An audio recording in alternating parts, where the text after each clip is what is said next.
Welcome to Random Dudes Podcast, episode 1. Man, this gonna be a wild one. Hit me with that intro.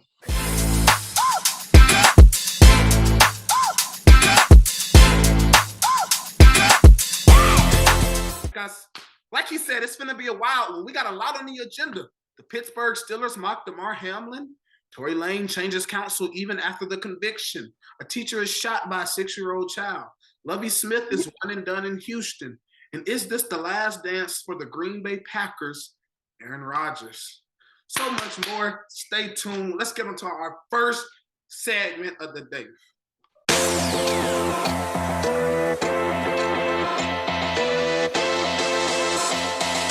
All right, so first off, we're going to be talking about the Steelers and the Hamlin incident. So basically, the Steelers, they got a sack and their front seven decided to do a CPR celebration, which in my opinion, I don't think it was anything personal. I just think that was just one of the celebrations that they cook up because, as you know, in football, like they practice their celebrations at practice too as well. So I don't think it would be anything directly towards him. It's like it's still unethical to do given the situation, but it wasn't nothing personal. So yeah, my whole take on this thing is like, I believe strongly in the term there's a time and a place for certain things. And that was not the time nor the place. And guess what? If they did practice that in practice, shame on Mike Tomlin, shame on the publicist, shame on anyone that has anything to do with the team and the media. It shouldn't have happened. They shouldn't have done it. It was a classless act. Okay, but at the same time, they didn't necessarily have to practice it at practice, but it's still part of their routine. But does it not occur to anyone? It's a tasteless celebration. That's been a part of what they're doing. That's a part of their organization. You have to be aware of just where you are and what's going on in the world. All right, makes sense. But I just think that it wasn't really that much of a tasteless, disgraceful act. Let's say a defender get a sack. He impersonates the sack with his teammate on the ground with his knee on his neck. That's just too out of this world. That's too. But you gotta think about this. It was a week. We had a player die on the football field, just like not even 7 days ago. It was probably just a mistake, but it wasn't just tasteless and disgusting as people are making it seem. I do believe it was. It's not. I mean, and you can't say you weren't aware. Everyone knew. I mean, come on, there were love for DeMar pre-game speeches, bro. People had on T-shirts, hats. It's not like you were not aware of the situation on that Sunday. You knew about it. You knew about it. They didn't sit here and say, oh, yeah, guys, let's do the CPR celebration. That was something that they already had cooked up. Like, as soon as they got that, they did. That's something you should have immediately taken out of because number one, it's insensitive. It's insensitive. Yeah, it is. I mean, that's something they should have took out of the celebration wheel, man. You right. Do what everybody else do, scream or something. Yeah. Stare that boy down or something. They get on the ground. Like what? That is wild. And that is wild. There you go. That's wild. That is wild. That's crazy. All right, on to the next.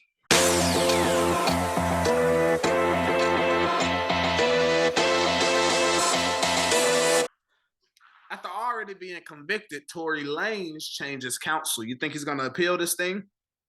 Yeah, of course, bro. Listen, he's going to win, but I think he's guilty. But he's going to win just because how the system is set up. Why do you think he's guilty? Huh? Why do you think he's guilty? Well, it was a phone call of him basically admitting for what he did. He was on the phone with like Megan's friend and was like, "Oh, this ain't really like me. I was just so drunk. This ain't." But he didn't say like He didn't say I shot Megan. I'm sorry, but he was just like, "Oh, I was just so drunk. Like this ain't like me." Stuff like that. Yeah, he folded on that one. But I still think just because he didn't clearly say it, I feel like you know how the system set up against women in So today's you think a society. change in counsel will win him the case? Of course. I mean, So you can't. you don't think his previous lawyer did enough? Nah, and plus, no, of course not. Listen, they brought up some evidence and all that, but bro, if a client has no But I mean, evidence, can we really? it would have took more than one. It would have took more than one trial to convict Listen, him because of see, all. can we really blame that on the counsel though? Because at the same time, like if you think about it, you looked at it in the media during the trial. The media was on Tory's side. They was dogging Megan. They was another woman lying. They was all that. And that phone call killed him. So in my opinion, the counsel was doing a heck of a job. But I mean, when you get hit with something so concrete, what can you do? I mean, that's the difference between counsel and PR. Take it away. Like he got hit with something so concrete.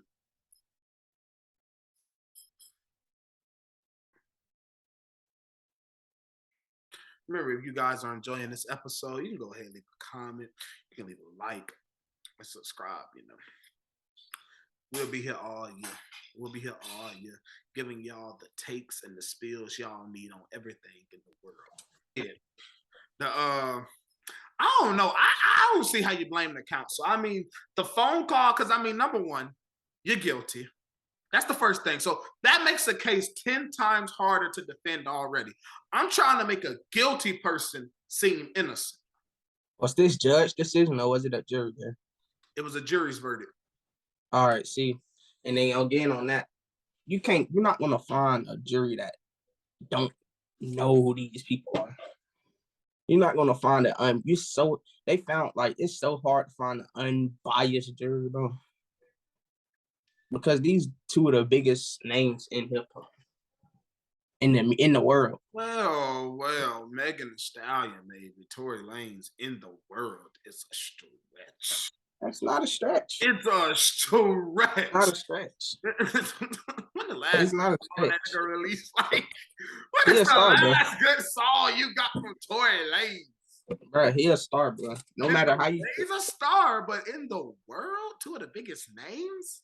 Yes. No matter how you, especially you got a big name, and then a name. Especially after that whole thing, bro. I mean, he's back in the media now, but his fame was. Bro, the shooting happened a long time ago. So that happening and being exposed to the whole, because as soon as the shooting happened, as soon as the incident happened, it went global immediately. Immediately went global. So for them to find a jury that quick, which I think, it's too. It all happened too quickly. They found a jury too quickly. You're not going to find an unbiased jury that quickly. Think the jury was biased? And so you think appeal, the bias is going to go in Tory Lanez's favor? Because, all right, if the jury wasn't biased, which I'm not going to say that they was just, they was biased. Throw the whole case away. It don't matter. It don't count. Which I'm not going to say that because I don't personally know who was on that jury. So what I'm going to say is, if you are winning a case for that period amount of time, one piece of evidence should not throw the whole thing off the wagon. But see, look at that. You gotta think back to the O.J. Simpson trial, man. The evidence was lined up against O.J. Everything was saying O.J. Simpson about to go to jail. Bro put the glove? Bro put a glove was hard. It didn't fit. Carmen had the best line ever heard in courtroom history. Bro. If the glove don't fit, you must acquit. That's just how one piece of evidence can change an entire case. Nah, the glove is way different. That was the murder glove. Okay. But we know OJ did. Nah, OJ ain't do it.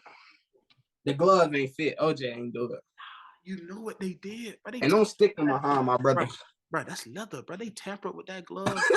they washed, they shrunk it, bro. They did not tamper. When you got like tamper with evidence. Okay. The glove didn't fit, then it didn't fit. That's a conversation that I'm gonna sidetrack and put in the notebook for another episode because I think that's going to be an interesting one to talk about. We're going to move on.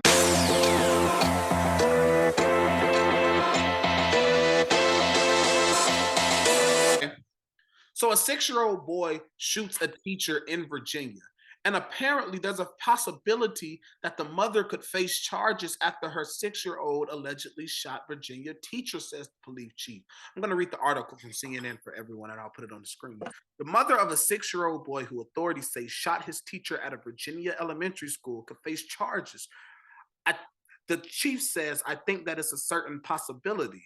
A day after police confirmed the boy took the firearm from his home and brought it to school in his backpack Friday before allegedly opening fire in a classroom at Rich Neck Elementary School, wounding a teacher and sending her to a hospital.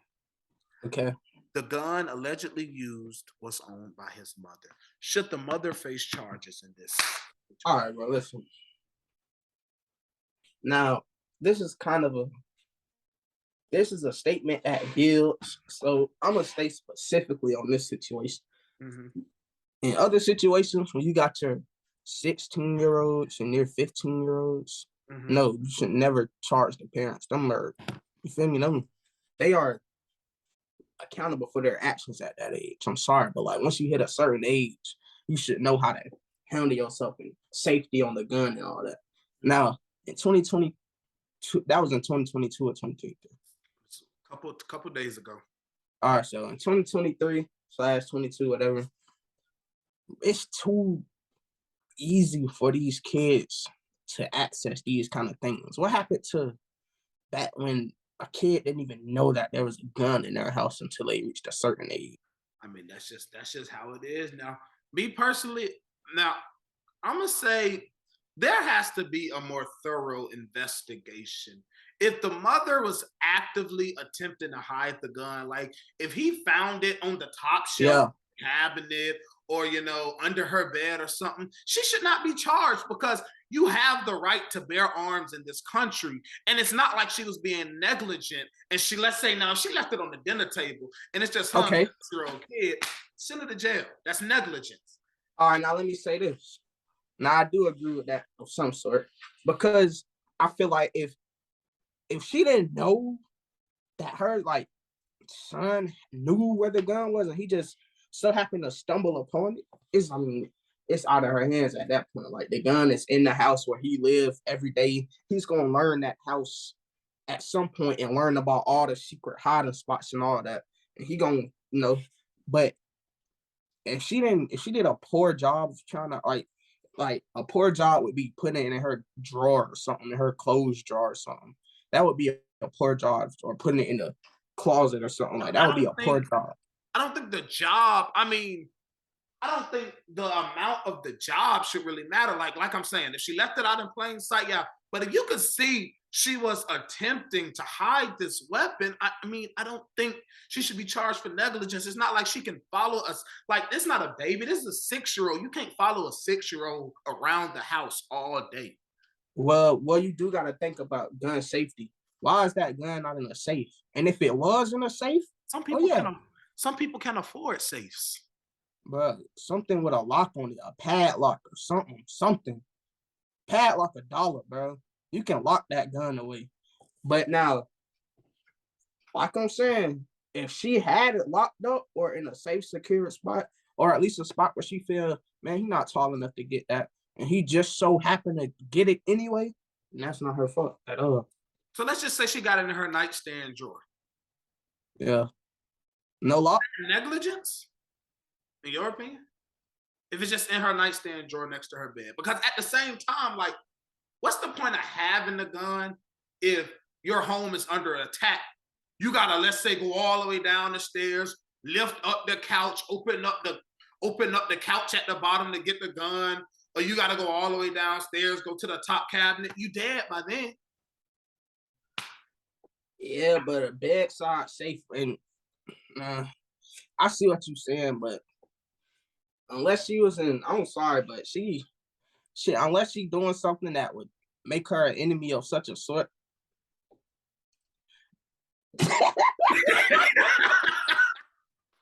Keep going, bro. Keep going. Unless he doing something that make her The enemies, bud.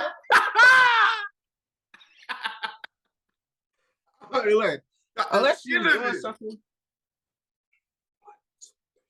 All right. So unless she is doing something that will make her an enemy of a sort, to where she will have to be protected at all times, then I mean I don't see no reason why that gun shouldn't be locked away safely. Not necessarily in a ridiculous space, but in a But neutral like, you don't zone. gotta have enemies for somebody to break into your house.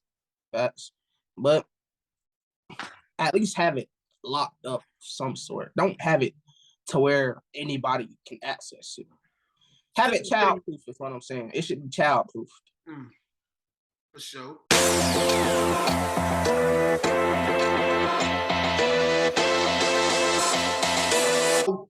In the offseason, in this past offseason in the National Football League, racism rose to the forefront with the Brian Flores class action lawsuit, and plenty of head coaches have jumped in. But a franchise that we honestly feel are going under the radar and they're secretly being racist is the Houston Texans.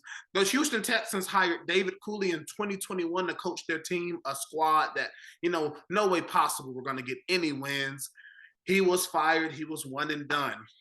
They hired Lovie Smith this year with another squad that really weren't going to have no way to squeeze out any wins for real. And after getting the number one pick, trading Deshaun away, getting good picks for that, he is fired. It almost seems like now that the team looks like they're about to start building another stable future, they don't give getting rid of the black guy. And 9 out of 10, they're about to bring some white man in. They don't give him a chance. And let me tell you, man, look at that Texans offense. That is horrible. Like they done had some like, all right, they got Damian Pierce. Yeah, he's the rookie that came in and tried to quote unquote save the day with his, with his great running and his great abilities to carry the ball, but that defense hasn't been nearly as good as they were expected to be this year. And man, it's just a situation where there's some things that you can't coach. Texans managed to tie with the Colts, beat the Colts, and beat the Jaguars, and those would be their only 2 wins. But one thing I can say Lovie Smith did do for the Texans were he kept them competitive against opponents they weren't supposed to be competitive against. I mean, he took them to overtime with the Chiefs, for crying out loud. And so it's like they kept reaffirming that, okay, Lovie, we're going to stick with you. We're going to stick with you. And I think they kept reaffirming that during the season because they didn't want him to sabotage the tank. Okay, and then next season, when they get this non-person of color in their office, watch out in the off season, boy, they finna get them some weapons. They finna get them some dogs out the draft. They finna go crazy, spend money on players. And needs to be a serious revision to the Rooney Rule, and I definitely feel like these things should be looked over more. I mean, the Texans are going under the radar because, see, they think they're smart. The narrative is the Texans hired 2 black head coaches 2 years in a row. And I feel like no coach, no matter the situation, or no player, no matter the situation, should be let go after 1 year. It takes time, bro.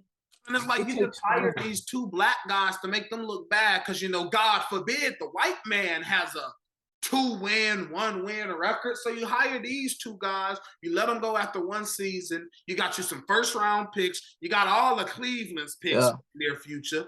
No team has immediate success, no matter what they get. And you finna bring this white guy in to just, just make something shake with all these assets that they got.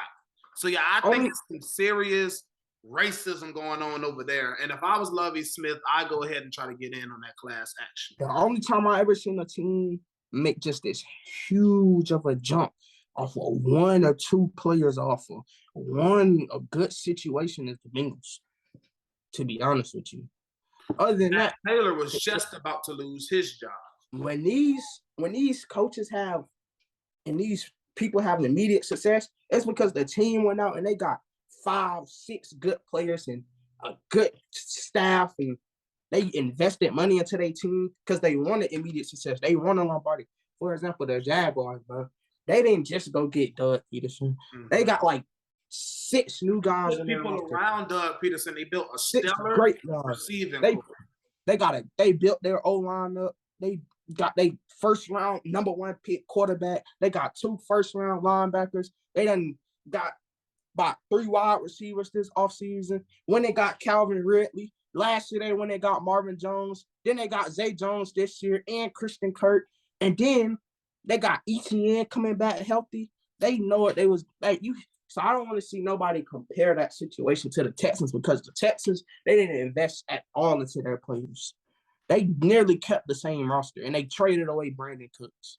Well, I say, let him go. Is a stellar defensive coordinator, and whichever one of these teams, because I'm sure he'll be hired, whichever one of these teams that get him to be on their defensive staff, or better yet, be their defensive coordinator, they got some good times ahead for them. And I hope and I pray to God that it's the Raiders. Because over here, no offense to whoever you is that's coaching the silver and black. I'm gonna let you before I say this, I'm a fan, my boy. Not of you though. Defense forever trash. And it's all your fault because we got the roster. All right.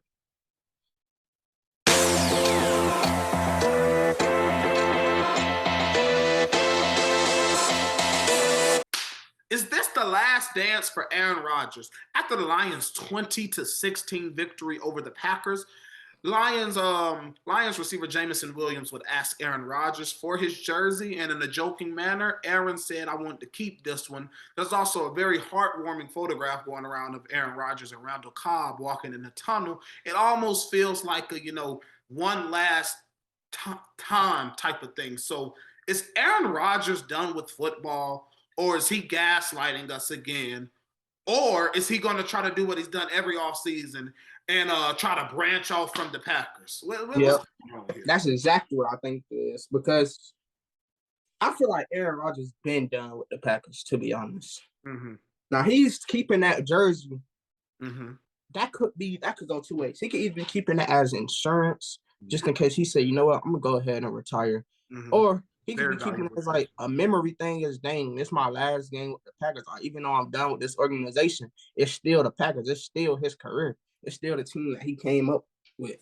And for that, and for him to, for these last couple of years to be happening the way he's been saying he's been done with the Packers, I just think it's just time where he's just like, hey, I'm going ahead and put me on another team.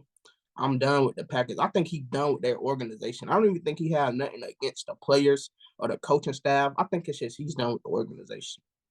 I think Aaron Rodgers is done with football. I mean, honestly, Aaron Rodgers, he played with so many injuries this season that, it threw off his accuracy, because there's no doubt there's not a doubt that a healthy Aaron Rodgers, especially there were injuries in his hand, but there's no doubt that a healthy Aaron Rodgers is the most accurate quarterback in the league. We just saw throws we'd never see from Aaron Rodgers. He went from 45 touchdowns to 3 picks in the season to 11 interceptions this season. Well, 12, I believe.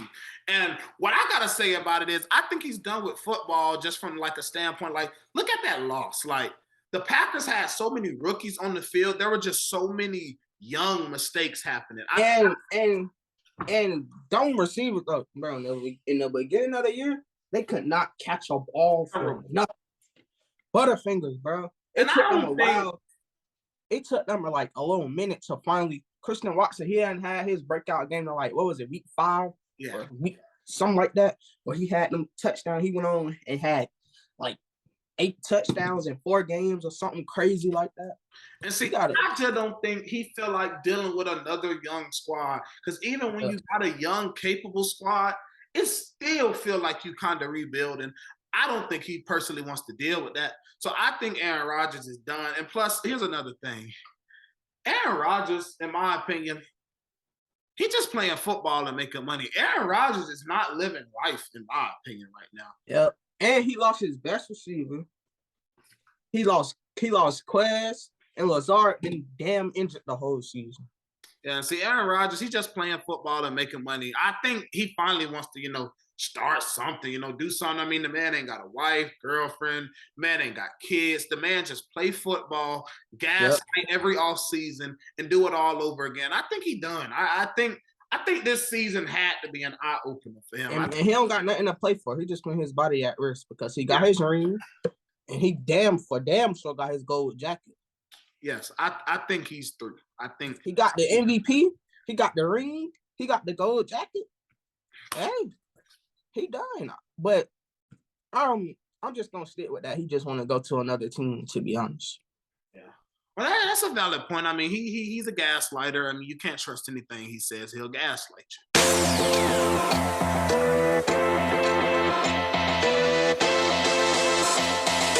Final topic of the day. Cardinals wide receiver DeAndre Hopkins request trade. Name the top 3 places that seem fit for him. Texans. Obviously. For obvious reasons. Mm-hmm. But I don't think he's going back. Mm-hmm. All right, so I'm gonna leave the Texans off because he's not going back. Okay. I'll say the Packers. If Aaron Rodgers stay. Mm-hmm. I'll give you the Lions. Mm-hmm. Because they need that. Now, they're going to want quite a few, and you're going to have to pay DeAndre Hopkins some money. You think the Lions take that risk? I mean, and not to say that it's a risk, but like DJ Chark, what's his name? Jameson Williams, and what's the other guy name? But they don't have no DeAndre Hopkins. They stacked, though. They don't have first-round picks and a lot of cap space if you got the depth at wide receiver. But they don't have no DeAndre Hopkins, though. But they're still stacked. I mean, like, what's the point? At this point, because, like, who are you finna give away? Because at this point, you got 4 stellar receivers on the roster. And it's not like you need DeAndre. All he's doing is really, like, he's taking picks and money from you. That's it. The Lions offense managed to really, be number one. And he's going to give you a talent of one of the best wide receivers to ever play the game. They're already number 1 in points per game in the National Football League. So do they really need him? They don't need him, but I think it's a place to think about. I think now this ain't even being biased. I think Atlanta is a better fit for him just because I think right now for quarterbacks and wide receivers, Atlanta's scheme is going to complement them. That's what I think right now. Especially I'll give them the Saints too. And the Saints. See, in Atlanta, you got Kyle Pitts, you got London, who's finally starting to get in his thing. But after that, it kind of lacks with Zacchaeus and Bird and Hodge. You had DeAndre Hopkins, number 1. You can get a ton of stats because there's so much to worry about on that team. And the Falcons got $80 million. They're going to give him a little 5-year, $100 million something. They have the number 8 pick. I don't know if they want to trade that away, but I feel like you're definitely going to have to give up your first-round pick this year to get him. But I can see the Bears trading their number 1 pick for DeAndre Hopkins. Now, I will say this: if Hopkins has a no trade clause, I don't think he'll greenlight the Bears. Justin Fields, while he turned it on running and showed that he could manage the game at times, he's still not throwing the football there. Because he don't have nobody to throw to. But even when he has, receivers open, he's not throwing the football well. He's not hitting guys in stride. He don't have no one to throw to. I can't stress that enough, bro. Justin Fields is in a bad situation right now. I believe you. I really do. Justin Fields is in a horrible situation. Fields, you just gotta be that type of playmaker. You gotta show. He's in a bad coaching situation. He's in a bad receiving situation. He's in a bad offensive line. He's been the most sacked. But when you get these opportunities, like who did he play against? Against Atlanta. You're going against the number 32 defense. You have wide open receivers the whole game. I watched the game, and you're just missing them. When you get opportunities to show what you are made of against mediocre secondaries and mediocre fronts, you got to make something happen. I know the O-line is terrible. Can you see the Bears moving on from him, though? But do you know why they should definitely be better at passing? Well, because they got the number 1 run game in the NFL. You got a run game complimenting you. Teams should not be able to stack the box against you and not worry about your quarterback. You mean the Bears? Yes, the Bears have the number 1 run game. He's the run game. That That means that teams are stacking the box. They're worried about your legs more than your arm. That's where you should be taking them out. And he still got to run because that O-line sucks, But bro. see, that's the thing. You cannot just run. You got to, run left, run right, run back. You got to extend the play and make a throw because you're not going to be able to run it down the field every play for a touchdown. And real quick. And on top of that, he's a rookie in a bad coaching situation. He started running, and people tried to declare him the best quarterback out of that draft class, which is just simply not true. It's Trevor Lawrence. Whatever. But he has, like, I just don't get why people are, like, bashing this man as he's not a thrower. If you've seen him in college, you can see that Justin Fields is definitely a thrower. But I'm going to say this much. Throw the ball. The Chicago Bears are not a lucrative nor good landing spot for, in my opinion, any top wide receiver. And with that number 1 pick, and if they draft Bryce Young, they're going to put Bryce Young, a smaller quarterback with way less physicality than Justin Fields. And they're going to put him in that situation. But you want to know something about, you said worse. Smaller, but there's another S word you got to use for Bryce Young.